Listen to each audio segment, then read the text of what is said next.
Imagine this. You're lying in bed, the moonlight casting shadows on the walls. Your son walks into your room, and in that moment, everything changes. It's not just a story, it's a heartbreaking, emotional journey that will leave you questioning everything you thought you knew about love. Tonight, I'm sharing a story that will touch your heart and challenge your soul. Are you ready? Let's dive in. That night was the craziest, yet the most exciting night of my life. It was a quiet Friday when it happened. I lay on my back, staring at the faint patterns of moonlight on the ceiling, my thoughts scattered and restless. I felt lonely because my wife was away on a world trip for the next 2 months, and I hadn't seen her for 3 weeks. It was only when the soft creak of the door broke through the stillness that I realized I wasn't alone. I sat up slightly, squinting toward the faint figure in the doorway. My 19-year-old son stood there, his broad shoulders outlined by the dim light from the hallway. He hesitated, one hand gripping the doorframe as though it were the only thing keeping him upright. "Dad," he said quietly, his voice laced with hesitation. I rubbed my eyes, my heart already tightening at the sound of his voice. He wasn't the type to wake me unless something was really bothering him. My chest tightened as I swung my legs over the side of the bed, motioning for him to come closer. "What's going on?" I asked gently. He hesitated again before sitting on the edge of the bed, his posture stiff, his hands clasped tightly in his lap. For a moment, I watched him, waiting, but he kept his gaze fixed on the floor. The tension radiating from him was almost palpable. "You can talk to me," I said softly. "Whatever it is, I'm here." He let out a shaky breath, his fingers fidgeting with the hem of his t-shirt. "It's hard to explain," he said finally.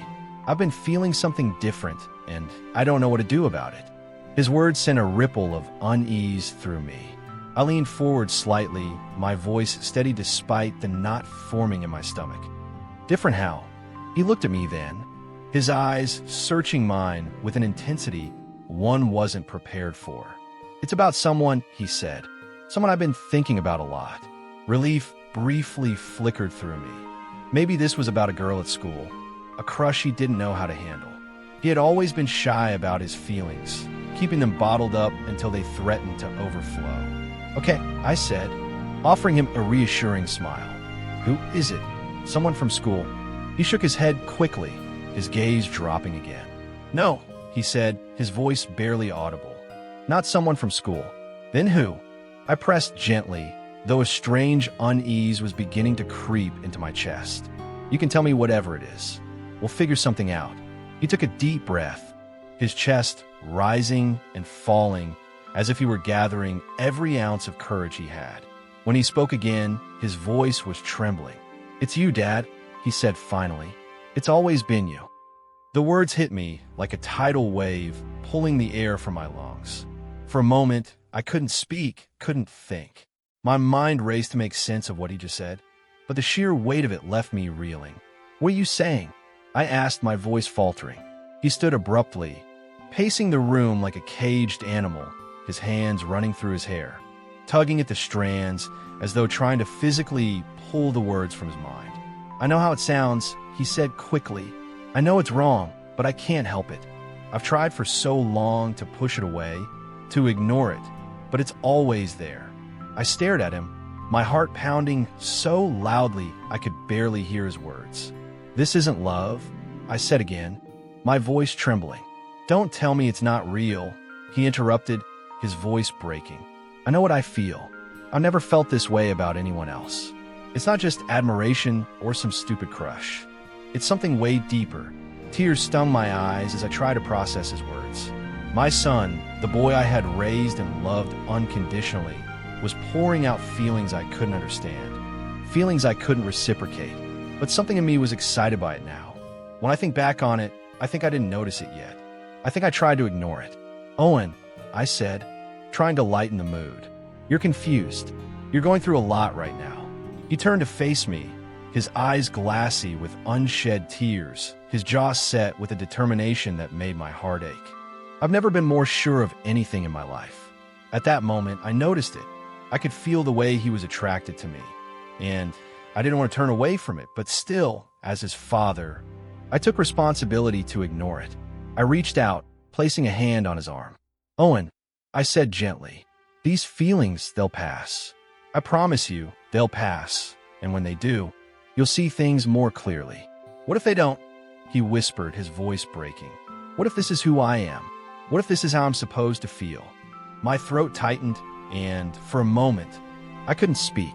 I didn't have the answers he was searching for, didn't know how to ease the pain that was so evident in his eyes. All I could do was hold on to the hope that time would bring clarity, that this moment wouldn't define us. "You're not alone in this," I said finally, my voice trembling but resolute. "We'll get through it, Owen, together." He looked at me for a long moment, his eyes filled with a vulnerability that made my heart ache. "I don't want to lose you, Dad," he said softly. "I can't lose you." "You won't," I said firmly, squeezing his arm. "No matter what, I'll always be here. You know what? Why don't you join me for tonight?" I said, turning myself back under my sheets again. He nodded and slowly stepped into the bed. Then I grabbed him with me, and I felt something I didn't mention to him, of course. So I just said goodnight, "Sweetie," and he smiled at me. The silence that followed was heavy, but not unbearable. It was the kind of silence that held promises, fragile but sincere. As he closed his eyes, I felt a glimmer of hope that we could weather this storm, no matter how impossible it seemed. But deep down, I knew this was only the beginning, and I was right. A night like this was coming again, which would end in a totally different way. This night, nothing happened, but there was more coming because love, especially love as complicated as this, doesn't fade quietly. It demands to be reckoned with, and I had no idea what that reckoning would look like. The morning after Owen's confession felt surreal. The quiet of the house, usually comforting, now pressed down on me like a suffocating weight. Every corner, every familiar object seemed to hum with the unspoken tension between us. I busied myself with chores, hoping the routine would ground me. But my hands trembled as I folded laundry, and my mind raced with questions I couldn't answer. What did this mean for us, for him, for me? The clatter of a chair in the kitchen jolted me from my thoughts. Owen was sitting at the table, staring into a bowl of cereal that looked as untouched as my cup of coffee on the counter. His hair was unkempt, his eyes shadowed with exhaustion. He hadn't slept, and neither had I. "Morning," I said cautiously, breaking the silence. He looked up, his expression unreadable. "Morning," he replied, his voice hoarse. I poured myself a fresh cup of coffee, the sound of the liquid filling the mug louder than it should have been. I joined him at the table, the distance between us feeling both too far and too close. For a moment, neither of us spoke. The air was thick with everything unsaid. Finally, I broke the silence. "Owen, about last night, I meant what I said." I said softly. "I know you're being honest," I continued, "but Owen, what you're feeling, it's not something we can act on. It's not something we should act on." He leaned back in his chair, his hands gripping the edge of the table. "Why not?" he asked, his voice tinged with frustration. "Why does love have to fit into rules and boundaries? Isn't love supposed to be free?" I took a deep breath, searching for the right words. "Love isn't just about what we feel, Owen," I said. "It's about what's right, what's good for everyone involved. And what you're saying, it could hurt us both." He looked away, his jaw tightening. "I don't want to hurt you," he said quietly. "That's the last thing I want."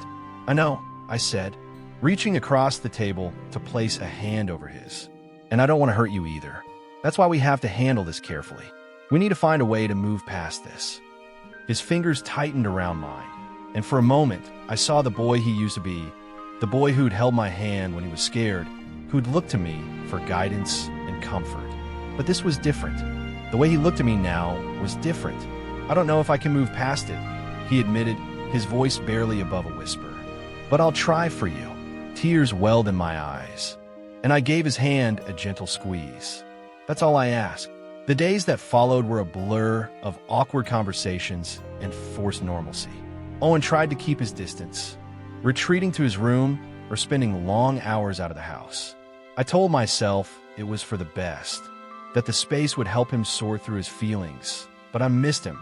Missed the easy rapport we'd shared before everything had changed. From a night he confessed, we slept in the same bed every night, but still I noticed there was a distance between us. One evening, as I was preparing dinner, I heard the front door open and close. Owen stepped into the kitchen, his hair damp from the rain. He looked at me for a long moment, as if deciding whether to say something. "Hey," I said, trying to keep my tone light. "You're just in time. Dinner's almost ready." He didn't respond right away, instead walking over to the counter and leaning against it, his arms crossed. "I've been thinking," he said finally. I turned off the stove and faced him, my heart in my throat. "About what?" "About us," he said, his gaze steady. "About what I said that night." I swallowed hard, bracing myself. I immediately knew what night he was talking about. "Of course," I said. "Oh," and I thought we agreed. "I know," he interrupted, "and I'm not here to argue. I just need to say this." I nodded, motioning for him to continue. "I've been trying to figure out what to do with these feelings," he said, his voice low but firm, "and I realized something. I don't want to lose what we have, Dad. Even if it's not what I wanted to be, I'd rather have you in my life as my dad, than risk losing you completely." Relief washed over me, though it was tempered by the sadness in his voice. "Owen, you're not going to lose me," I said. "No matter what, I'll always be here for you." He nodded, his lips pressing into a thin line. "I know, but it's hard. It's really hard." I stepped closer, placing a hand on his arm. "It's going to take time," I said gently, "but you're strong, Owen, and I'll help you through this however I can." His eyes met mine, and for a moment, the tension between us seemed to ease. "Thanks, Dad," he said, his voice soft. "That means a lot." We stood there in the kitchen, the rain tapping against the windows, and for the first time in days, I felt like we were going to be okay. But life has a way of complicating things when you least expect it, because just when I thought we'd found some semblance of peace, something happened that threatened to unravel everything. The uneasy truce Owen and I had established held for a time, fragile but functional. He made an effort to smile more, to laugh at my jokes, and to join me for meals like he used to.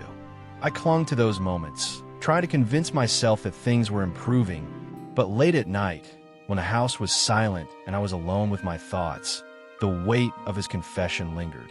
One evening, after a long day of work, I found Owen in the living room.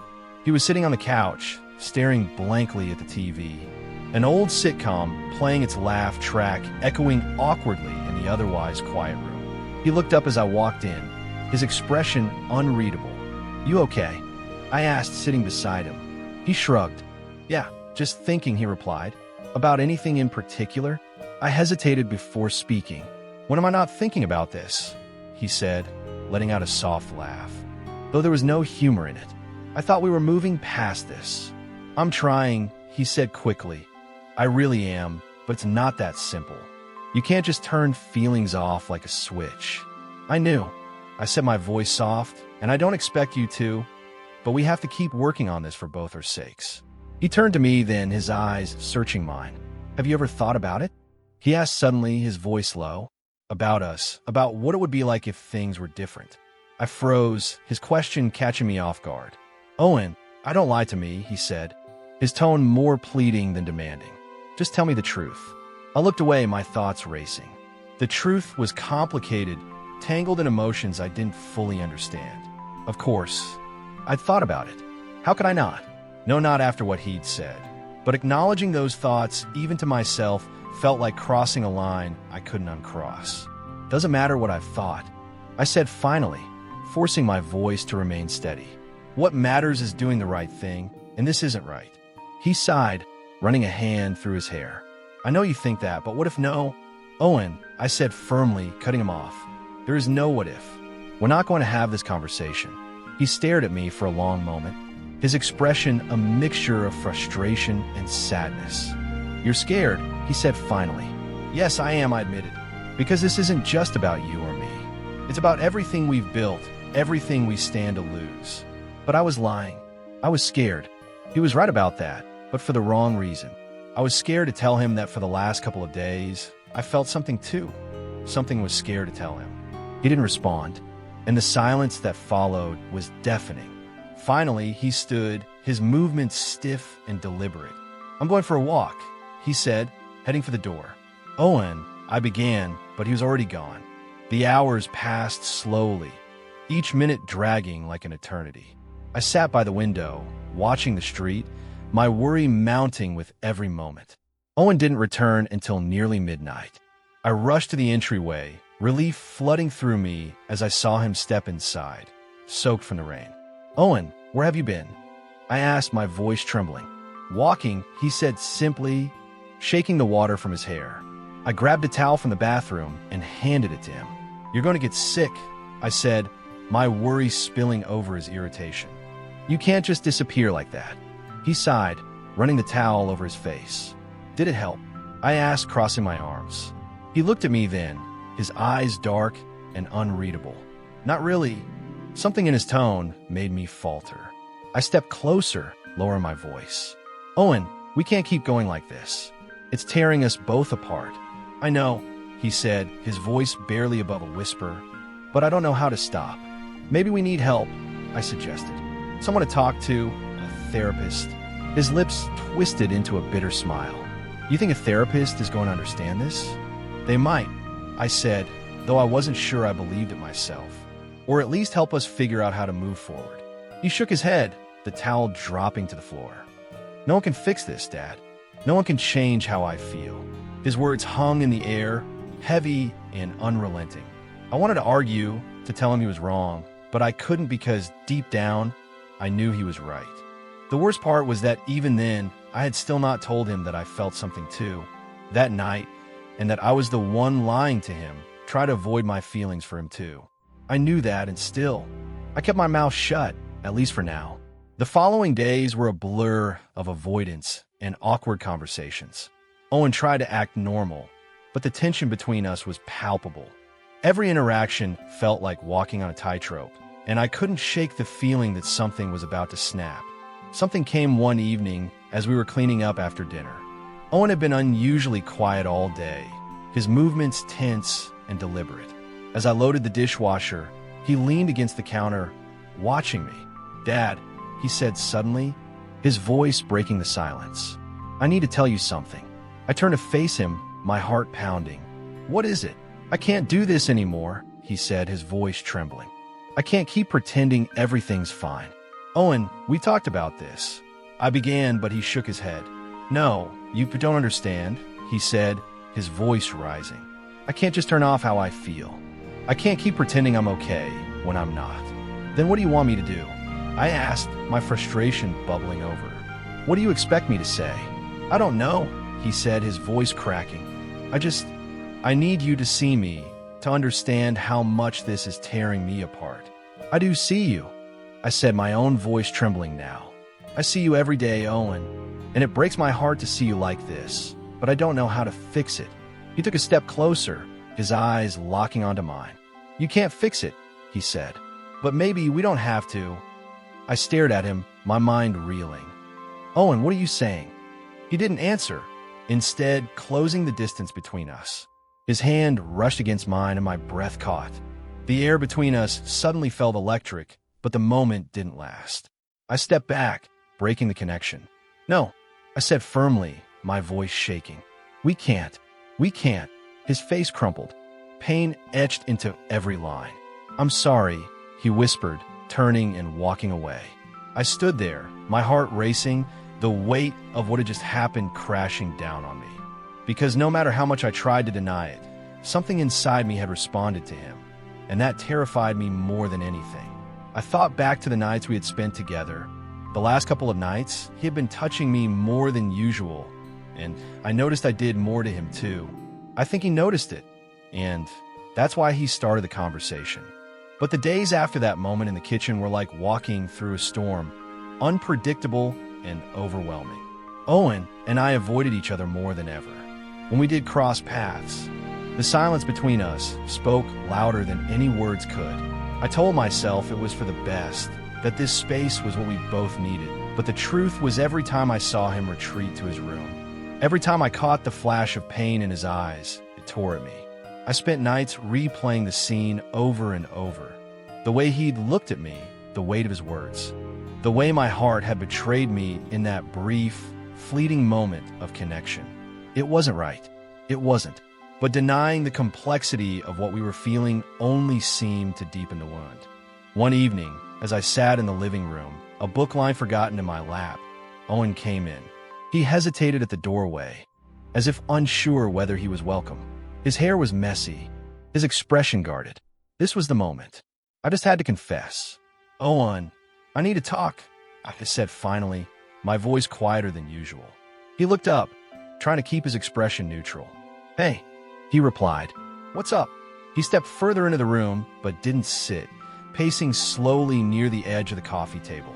I've spent so much time trying to figure out what's wrong with me, why I feel this way, I said, glancing at him briefly before looking away again. But the more I think about it, the more I realize it's not wrong to feel love. Is it?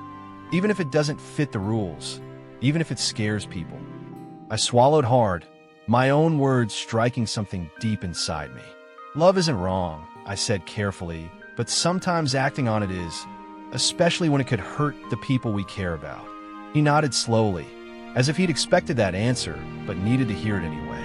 "I get that," he said. "Duh. But what am I supposed to do with these feelings? Bury them? Pretend they don't exist?" "No," I finally said, shaking my head. "You don't have to pretend." I paused, taking a deep breath. "I need to confess something, too." His pace slowed, and he turned to face me. "What?" he asked, his voice filled with a mix of curiosity and dread. "Owen," I said softly, "I think you might have already noticed it. A little for the last couple of nights, while we were sleeping together." For a moment, he didn't respond. Then, to my surprise, he let out a quiet laugh. "Your touches?" he asked. "Of course, I noticed," he said, "but I told myself you did that to make me feel good. To be honest, they only make me feel lost. They make me feel so close to what I want, but yet so far away." "You're not lost," I said, leaning forward. "You're just finding your way, and that's okay. It's part of growing up." He looked at me then, his eyes filled with a vulnerability that made my chest ache.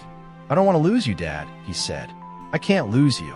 "You won't," I said, my voice firm. "No matter what, I'm here. That will never change." At that moment, without him noticing, my heart was pounding high up in my chest. I still hadn't told him how I felt, and that those touches were not only for his benefit, but also because of what I wanted deep inside. So, I decided to not let him come in between anymore. I had to clear my thoughts and tell him how I felt. But let me finish what I was going to say, Owen. Those touches, they weren't to make you feel good. They were because I felt something too. I confessed. In fact, I still feel something. Owen, I was scared to tell you because I am your dad, and it is wrong. It cannot be true what we feel for each other, but I can't deny what I am feeling. He was silent for a moment and then leaned towards me, grabbing my leg. "Owen," I said, "we can't do this." "What about Dad?" he whispered, but yet I saw hesitation in his eyes. I leaned towards him, kissing him intensely, but not for long. I knew we couldn't do this, and I knew he wasn't sure either. So I pushed him away. "Let's just get a good night's rest, and then we'll talk tomorrow, okay?" I said. He nodded, but we both felt the tension wasn't gone. We both went to the bathroom to brush our teeth and make ourselves ready for bed while changing into our pajamas. I smiled at him while he was washing his face, went to the bedroom, and crawled in my bed. For the last couple of weeks, from that first night of his confession on, we had been sleeping together, so it was pretty normal for him to join me. A couple of moments later, he entered the room, and before he got to the bed, I opened the sheets for him to step into. As I mentioned earlier, the tension still wasn't gone, and so I said, "Let's just make sure we take some good rest, and then discuss all this tomorrow before Dad returns. Okay?" "All right," he said. It felt like he had already resigned himself to the fact that nothing was going to happen, but I certainly hadn't. Unfortunately enough, I turned off the night light and said, "Good night, buddy," turning away from him. "Good night, Dad," I heard. My mind was spinning. A few minutes felt like hours, and my thoughts were all over the place. At one moment, my foot touched his leg, partly on purpose, but yet partly by accident. He didn't turn away, and before I knew it, I pulled him closer to me. He grabbed my leg, and I turned around. I still hesitated for a moment, but let it all happen. I kissed him, and we even went further than kissing. I'm not going to go into detail about what exactly happened, but I let myself go, and for a moment, I felt alive. I could forget all that had worried me in the last couple of weeks. I closed my eyes, letting the moment wash over me, and for the first time in a long time, I felt truly alive. This wasn't wrong. It wasn't confusing. It was love, pure and simple, love that had grown naturally between us, blossoming out of years of care, trust, and understanding. That's what I told myself while we were busy, but as quick as it started, as quick as it ended, I guess it was a bit too exciting for him. I can imagine when Owen pulled back, he smiled at me. "We're okay, right?" I nodded and made my way to the bathroom. The next few weeks were better, easier even. Owen seemed more at peace, though there were still moments when the tension between us resurfaced. His mother had returned, and he started spending more time outside, hanging out with friends, and even picking up hobbies he'd abandoned in the last year. I threw myself into my routines, finding solace in the small, everyday tasks that kept life moving forward. But as much as I wanted to believe we were healing, the undercurrent of what had passed between us remained, an invisible thread binding us together in a way neither of us could fully escape. Up until this point, I still haven't told Sandra about what happened, and Owen and I haven't talked about it either. I don't know what to do, and I don't know what to think of it. What are your thoughts on it? I'm curious about other people's opinions on this, and that's why I'm telling the story. It is crazy what happened, but I can't deny it, and on top of that, I'm never able to turn things back. Thank you for watching this deeply personal and emotional story.